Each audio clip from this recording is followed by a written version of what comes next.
अफसोसनाक खबर से खैबर पख्तूनख्वा में शांगला के इलाके बशाम में चीनी इंजीनियर्स की गाड़ी पर खुदकुश हमला, 5 चीनी बाशिंदे हलाक हो गए। खुदकुश हमले में पाकिस्तानी ड्राइवर भी जान से गया। पुलिस हुकाम के मुताबिक दासू पावर प्रोजेक्ट पर काम करने वाले चीनी इंजीनियर्स की गाड़ी बटग्राम से दासू जा रही थी। लाहौर नाले के मकाम पर हमलावर ने बारूद से भरी कार चीनी शहरियों की गाड़ी से टकरा दी। चीन की जानिब से दहशतगर्द हमले की शदीद मजम्मत की गई है। अब खबर ये आ रही है कि पाकिस्तान केपी के प्रोविंस में 6 चाइनीज इंजीनियर्स को एक खुदकुश धमाके में मार डाला गया है।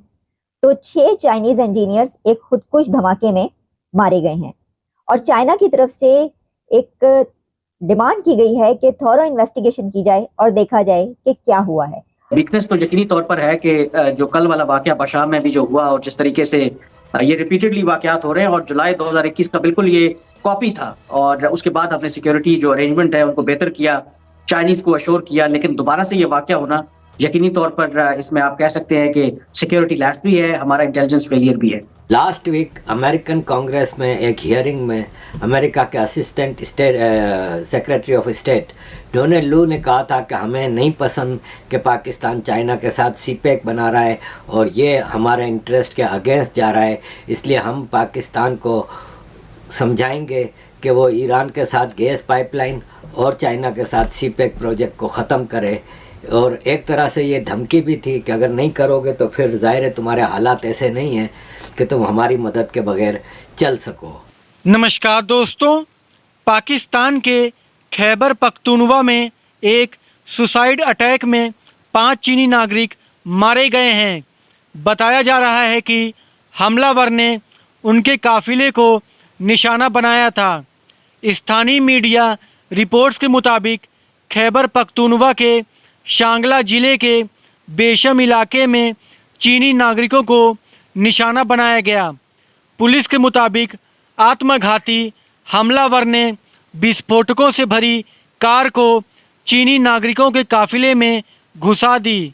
स्थानीय पुलिस अधिकारियों ने 5 विदेशी इंजीनियरों और उनके ड्राइवर की मौत की जानकारी दी। बताया जा रहा है कि हमले में कई अन्य लोग भी घायल हुए हैं।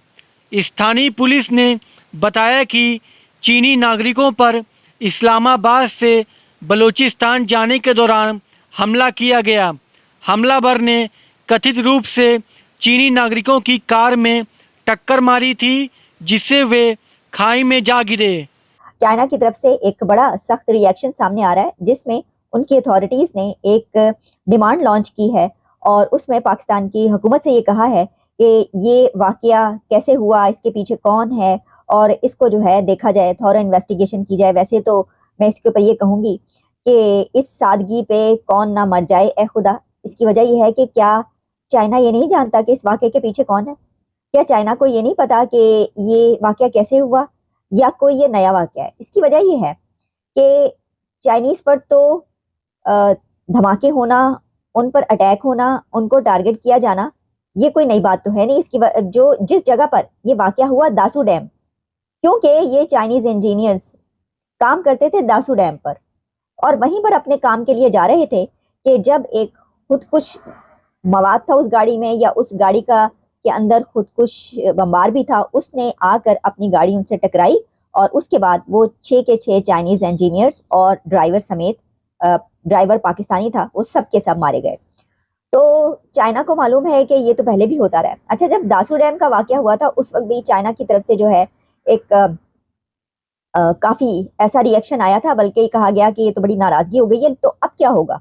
इसकी वजह ये है कि इस वक्त चाइना पाकिस्तान में, ख़ास तौर पर जब हम बलूचिस्तान की गवादर की बात करते हैं तो वहाँ पर उनके चाइनीज़ इंजीनियर्स बड़ी तादाद में काम कर रहे हैं और आए दिन उनके ऊपर हमले होते रहते हैं। अब ये एक बड़ा वाकया और हो गया है। अच्छा, अब ये भी याद रखिएगा कि जब BLA का हमला हुआ नेवल बेस पर, तो उसके साथ ही ये खबरें भी आती रहीं कि वहाँ पर चाइनीज़ हाउसिंग सोसाइटी थी या चाइना के वहाँ पर वर्कर्स जो है वो भी रहते थे। तो ये भी कहा जाने लगा कि ये जो हमला हुआ है ये असल में उन्होंने चाइनीज़ के ख़िलाफ़ ही किया। अब इसके अंदर हिस्ट्री ये है कि BLA और कुछ और ग्रुप्स वो ये कहते हैं और समझते हैं कि गवादर में, बलूचिस्तान में जिन सोर्सेज पर उनका हक है वहां पर चाइना जो है वो अपनी अजादादारी कायम कर चुका है और वो चाइनीज के वहां पर कब्जे या चाइनीज के वहां पर काम करने या उनके रिसोर्सेज पर उनका कब्जा होने के खिलाफ है। वो इसको इस तरीके से लेते हैं कि ये तो जमीन हमारी है, तो चाइनीज जो है वो यहाँ पर आकर जो है इसके ऊपर बैठ गए। बल्कि हमने आपको काफी पहले जो प्रोग्राम किया था उसमें वहां पर जो ट्रॉलर्स हैं जो कि मछलियां पकड़ने जाते हैं लोग, जो फिशरमैन है, उनको भी बड़े एतराजात हैं। वो कहते हैं बहुत बड़े बड़े ट्रॉलर्स यहाँ पर आ जाते हैं, पकड़ के ले जाते हैं, उसमें बहुत सारे हैं और उसमें चाइना का नाम भी जो है इस तरीके से लिया जाता है। चाइना का सीपेक रुलता जा रहा है। कहाँ मुशर्रफ के दौर में शुरू हुआ था ग्वादर पोर्ट से मामला, और फिर जरदारी, फिर नवाज शरीफ, फिर इमरान खान, मुख्तलिफ दौर में ये थोड़ा थोड़ा इस पर काम होता रहा और पाकिस्तान के ऊपर $70 बिलियन का कर्जा चढ़ गया इस सीपेक के नाम पे।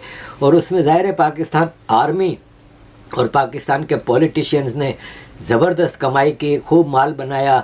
चाइना के कॉन्ट्रैक्टर्स ने और चाइना की करप्ट कम्युनिस्ट पार्टी ने भी माल बनाया। अब वापस ये नई सरकार के साथ चाइना कोशिश कर रहा था, हालांकि पाकिस्तान इस पे काफ़ी अरसे से बेदिली से काम कर रहा है क्योंकि अमेरिका का प्रेशर बहुत ज़्यादा है। तो पाकिस्तान मजबूरन चाइना के साथ फंसा हुआ है, तो ये काम कर रहा है।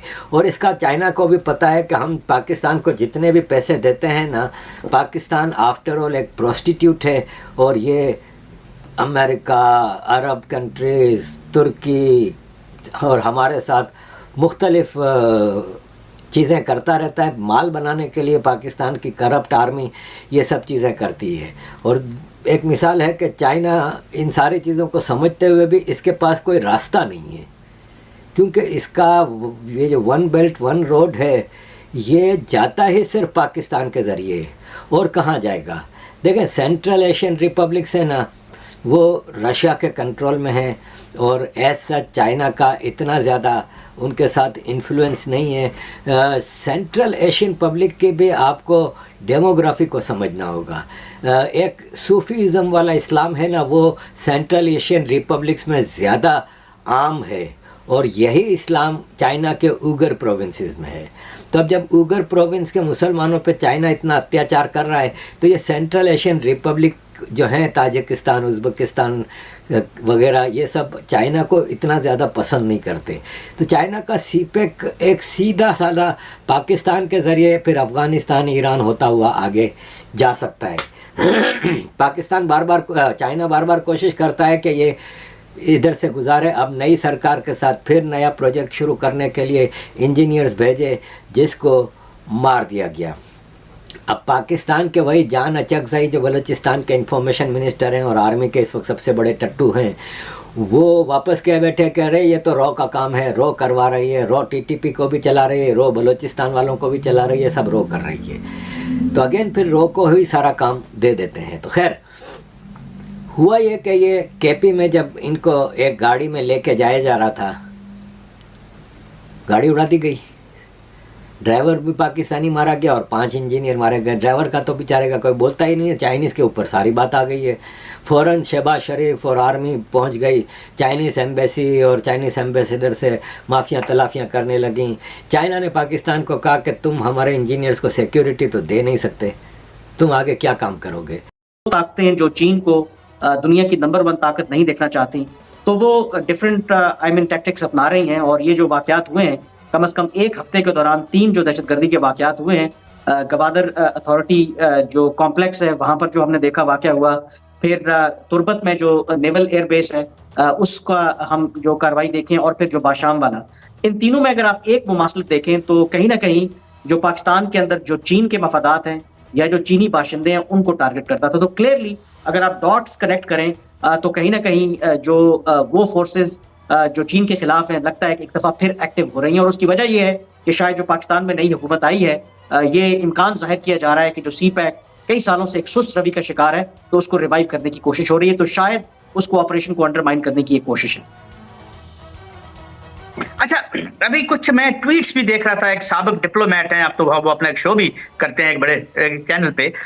इसमें जो इसाक डार साहब का दौरा हुआ है उस पर उन्होंने बड़ी तनकीद की है कड़ी, और ये कहा है कि वहाँ उनको कोई मिलने भी नहीं आया और उसके बाद वो इस तरह से चले गए। और फिर जो उन्होंने इंडिया के साथ ट्रेड के हवाले से एक जो बयान दिया था, उस पर इंडिया का जो बयान आया उसके बाद भी हमें जो है एक एम्बेरसमेंट हुई। तो ये क्या आप समझते हैं कि खारजा अमूर से उनकी कुछ ज्यादा नाबलद होने की वजह है, या हम अनकॉल्ड फॉर क्रिटिसिज्म है ये जो डार साहब पे हो रहा है?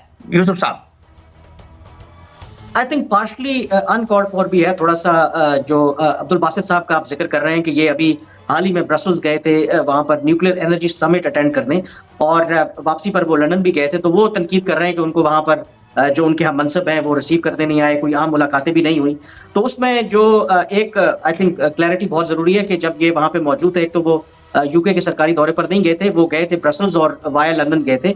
तो वहां पर जो उनकी जब वो वहां पे पहुंचे थे तो डेविड कैमरून जो आजकल उनके सेक्रेटरी खारजा हैं या वज़ीर खारजा हैं, तो वो मौजूद ही नहीं थे अपने मुल्क के अंदर। वो कहीं आई थिंक किसी अफ्रीकन कंट्री में किसी कॉन्फ्रेंस अटेंड करने गए हुए थे। थोड़ा सा आई थिंक जरा तनकीद वो लोग ज्यादा कर देते हैं।